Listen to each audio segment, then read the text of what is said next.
Europe 1, 7h26, Thomas Soto. La morale de l'info, Raphaël Antoven, bonjour. Bonjour Thomas. Le parquet de Lyon et l'église en pleine tempête judiciaire sur fond de scandale de pédophilie. Tout ça est parti d'une plainte déposée par l'association La Parole Libérée qui regroupe des victimes présumées de Bernard Prénat, ce curé. Elle vise 6 personnes, parmi lesquelles on trouve le cardinal Philippe Barbarin, autrement dit l'archevêque de Lyon. Mais oui, parce que de son propre aveu, ce sont ses paroles à lui. Le cardinal Barbarin avait appris vers 2007-2008 que le père Prénat avait violé des enfants. Mais attention, plus depuis 1991. Et alors, plus jamais, promis, juré. Du coup, le bon cardinal Barbarin, parce qu'il n'y avait pas de plainte, c'est lui qui le dit, a décidé de lui refaire confiance et au lieu de l'éloigner un petit peu de l'église, l'a nommé doyen de plusieurs paroisses avec tout plein d'enfants autour de lui. C'est irresponsable de la part de Philippe Barbarin d'avoir laissé un prêtre pédophile au contact d'enfants alors qu'il était au courant de ces crimes. Ça, c'est ce qu'a déclaré le président de La Parole Libérée, François Deveau. Mais c'est le moins qu'on puisse dire. Mais en fait, vous voyez, ce qui est fou dans cette histoire, c'est la défense de Barbarin. Cet homme est tellement coupable que même ce qu'il dit pour se défendre est déjà accablant.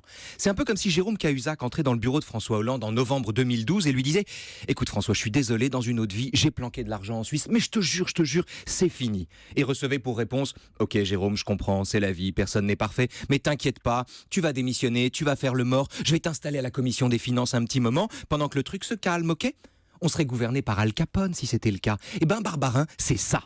Faut-il avoir perdu la foi pour couvrir des actes d'une telle gravité? Faut-il être tordu soi-même par la continence pour trouver réintégrable un jour ou l'autre un type pareil? Faut-il méconnaître ce qu'est le mal pour ne pas le reconnaître ici? À quoi sert toute la science du primat des Gaules si elle ne le conduit pas à la seconde où il apprend de tels faits à éjecter de l'église le meurtrier qui s'y cache? En meurtrier, le père Prénat n'a tué personne. Non, pardon, il a tué tout le monde, Thomas. C'est un tueur en série, le père Prénat.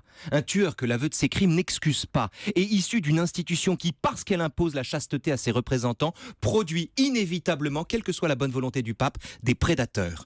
Des enfants ont été violés. Ce qui est un crime, au sens pénal. Ce qui est un crime. Des enfants ont été violés et l'auteur de ces crimes a été couvert, sinon blanchi, par une hiérarchie compréhensive. Voilà ce qui s'est passé. Et quelle est la morale de l'info, La morale de l'info et du Christ. C'est dans l'évangile selon saint Matthieu. Chaque fois que vous l'avez fait à l'un de ces petits, c'est à moi que vous l'avez fait. Chaque fois que vous l'avez fait à l'un de ces petits, c'est à moi que vous l'avez fait. Des paroles du Christ. La parole du Christ. Résonneront L'évangile selon saint peut-être Matthieu. du côté de Lourdes où s'ouvre la conférence des évêques de France à huis clos aujourd'hui. La morale de l'info, C'est un vœu pieux. c'est tous les matins à 7h25 sur Europe 1. À demain, Raphaël. À demain.